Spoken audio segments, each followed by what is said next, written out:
Salut à tous, aujourd'hui on va parler d'un scandale qui a éclaté chez les militaires japonais. Une affaire de harcèlement sexuel qui n'est malheureusement pas un phénomène nouveau ni exclusif au Japon, mais pour une fois ça fait beaucoup de bruit dans les médias japonais. Ensuite je vous dirai deux mots sur le montant de l'aide financière que le gouvernement donne lors de la naissance d'un enfant, et plus particulièrement sur son financement qui va évoluer pour mettre à contribution les citoyens les plus âgés. On terminera ce journal par une nouvelle façon que les salariés japonais pourront bientôt choisir pour recevoir leur salaire. Je vous laisse deviner laquelle, réponse dans quelques minutes. Le gros titre de l'actu cette semaine, c'est donc le chef de l'armée de terre japonaise, Yoshihide Yoshida, qui a dû faire des excuses publiques à une ancienne militaire qui avait été victime de harcèlement sexuel par d'autres soldats. Petite parenthèse pour les pointilleux, oui, je sais, il n'y a pas d'armée à proprement parler au Japon et ça s'appelle les forces d'autodéfense. Mais pour simplifier, je vais continuer à dire l'armée dans cette vidéo.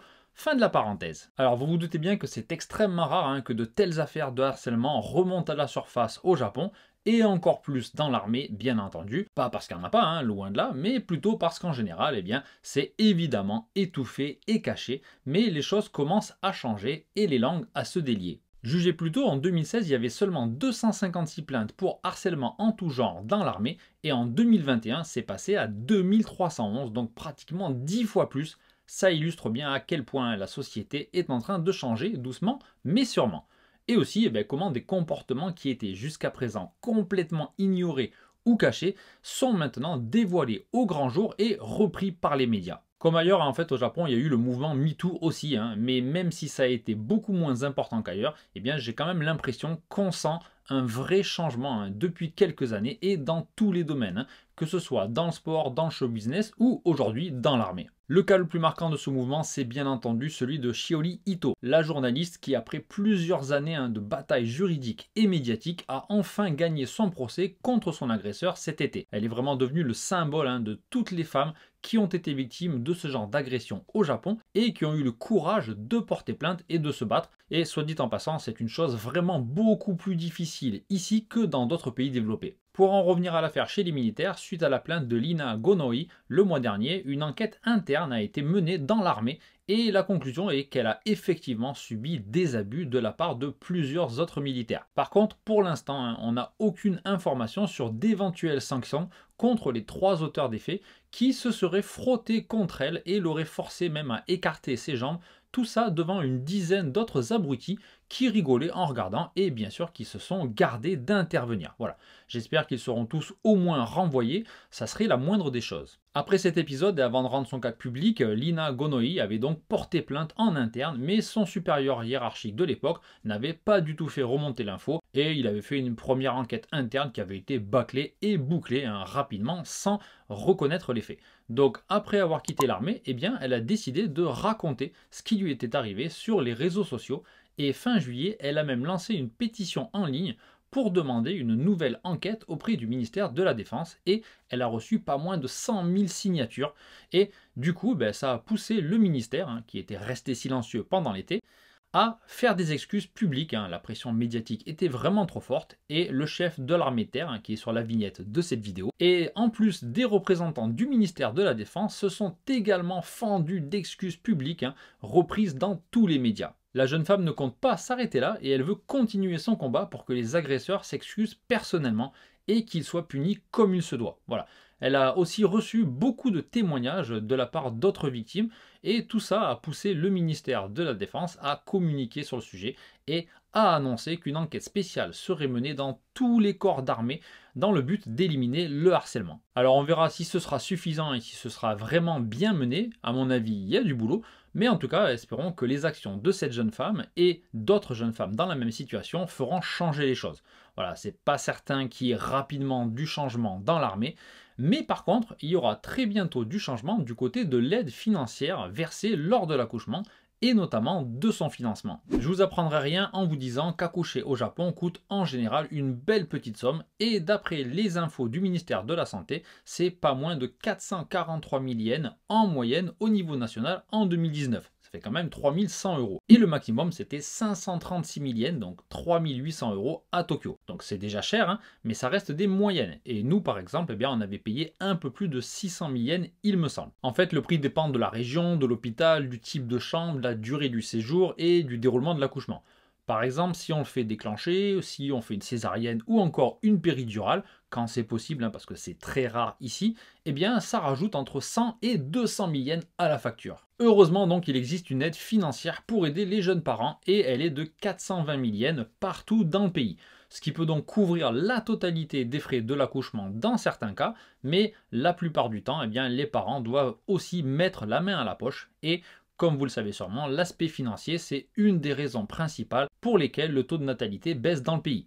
Du coup, certains membres du parti au pouvoir se sont dit que ce serait peut-être pas une mauvaise idée d'augmenter cette somme jusqu'à au moins 450 000 yens. Bon, ça ferait que 30 000 yens en plus, mais c'est déjà ça, et puis le montant n'est pas encore arrêté, donc ça peut encore augmenter d'ici la décision finale. Kishida en personne a annoncé récemment que le gouvernement allait augmenter significativement ce montant à partir de la prochaine année fiscale, qui commence donc en avril 2023. Donc, si vous voulez faire un enfant tout de suite, attendez quand même la fin de la vidéo s'il vous plaît, mais en tout cas, vous recevrez la somme majorée à la naissance de votre enfant. Je trouve évidemment que c'est une très bonne initiative, mais je ne suis pas certain que 30 000 yens donne vraiment envie à des parents qui hésitent à faire un enfant, parce que l'accouchement coûte un peu d'argent, oui c'est vrai, mais c'est surtout l'éducation et tout le reste qui coûte un bras et même deux bras, hein, et qui refroidissent pas mal de monde. Enfin voilà, je ne vais pas trop développer ici, hein. J'ai déjà fait une vidéo détaillée sur le fait d'avoir un enfant au Japon, comment ça se passe et combien ça coûte. Donc si vous voulez en savoir plus sur le sujet, eh bien à la fin de la vidéo, je vous mettrai une petite vignette, vous n'aurez qu'à cliquer. Bon, tout ça c'est bien joli, mais pourquoi je vous en parle aujourd'hui ? Eh bien, c'est tout simplement parce que le gouvernement a commencé des discussions pour que les Japonais les plus âgés cotisent pour financer cette aide à la naissance et sa future augmentation. Parce qu'il faut savoir qu'en fait, maintenant dans le système actuel, les plus de 75 ans ne participent pas au financement de cette aide qui est prise en charge complètement par la Sécu pour les moins de 75 ans ou par des mutuelles d'entreprise. Du coup, pour trouver des fonds pour cette hausse, eh bien, le gouvernement s'est dit que ça serait peut-être pas une mauvaise idée de faire participer une plus grande partie de la population. Et comme il y a de moins en moins de naissances et de plus en plus de personnes de plus de 75 ans, eh bien, ça paraît être plutôt une idée logique. Voilà. Il a aussi annoncé au passage qu'il allait chercher d'autres moyens de financement et qu'il demanderait notamment aux mutuelles, principales mutuelles, de payer plus que maintenant. Et en parlant de payer, on a appris récemment que les employés japonais allaient bientôt pouvoir recevoir leur salaire d'une nouvelle manière plus moderne. Avant de vous dire laquelle, je fais durer le suspense jusqu'au bout, il faut savoir que dans le code du travail japonais, il est écrit que les entreprises doivent payer leurs salariés en liquide, mais bien sûr, elles sont autorisées à leur faire un virement bancaire, et jusqu'ici, c'était en gros les deux seules façons de recevoir son salaire. Mais à partir de la prochaine année fiscale, qui commencera donc en avril 2023, merci pour ceux qui suivent, eh bien, les sociétés japonaises seront autorisées à verser les salaires par des moyens de paiement sans contact. Les représentants des syndicats et du patronat se sont mis d'accord sur ce point lors d'une réunion qui a eu lieu mi-septembre, mais ils ont aussi dit qu'ils continueraient d'en discuter pour s'assurer évidemment que la sécurité des versements est garantie et qu'il y aurait d'ailleurs des assurances en cas de problème. Par exemple, si le salarié est victime d'un piratage ou que la société de paiement fait faillite, ce qui peut arriver, on ne sait jamais, il y aura un filet de sécurité et tous les sous perdus seront remboursés intégralement. Donc ça, c'est vraiment rassurant. Pour info, au Japon, il y aurait exactement 85 moyens de paiement sans contact différents enregistrés et le ministère du Travail décidera lesquels seront autorisés en fonction notamment de critères de sécurité, mais probablement que les plus gros comme PayPay, Dibalai ou Rakuten Pay par exemple le seront certainement. Voilà. Le montant maximum que les employés pourront avoir sur une application sera d'1 million de yens, ce qui fait quand même plus de 7 000 € au cours d'aujourd'hui. Et si ça dépasse, là aussi on ne sait jamais, eh bien le reste lui sera payé par virement bancaire. Alors le but de tout ça, ça serait de permettre aux employés d'utiliser des moyens de paiement sans contact sans avoir à alimenter leur compte régulièrement.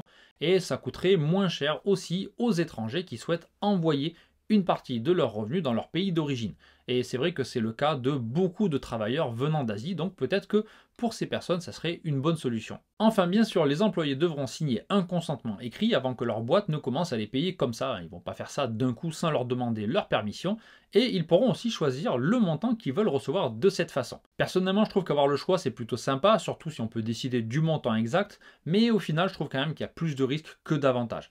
Parce que maintenant, la plupart de ces moyens de paiement peuvent être chargés automatiquement et être reliés soit à un compte bancaire, soit à une carte de crédit, ou soit à un abonnement de portable par exemple. Donc franchement, ça ne va pas changer grand-chose et c'est pas les 3 secondes que ça prend pour charger son compte qui vont changer la vie des Japonais. Par contre, à mon avis, il y a un vrai risque de dépenser plus que ce qu'on devrait si on a une grosse somme d'argent qui arrive sur ces moyens de paiement dématérialisés. Par exemple, moi je vois avec PayPay, je paye les courses, je paye mes factures qui ne sont pas encore mensualisées, parce qu'il y en a certaines, je paye les impôts fonciers et en fait un peu tout et n'importe quoi, puisqu'on peut payer avec ça pratiquement partout à Yokohama et dans le pays d'ailleurs, même à la campagne, d'après ce que m'ont dit des élèves qui sont originaires d'Hokkaido, de Saga, du sud ou d'autres régions, on peut vraiment payer avec ce genre d'application un peu partout dans le pays. Du coup, on a vraiment l'impression de ne pas sortir d'argent et on clique, ça fait PayPay, c'est un bruit rigolo et on peut être tenté de dépenser plus que de raison.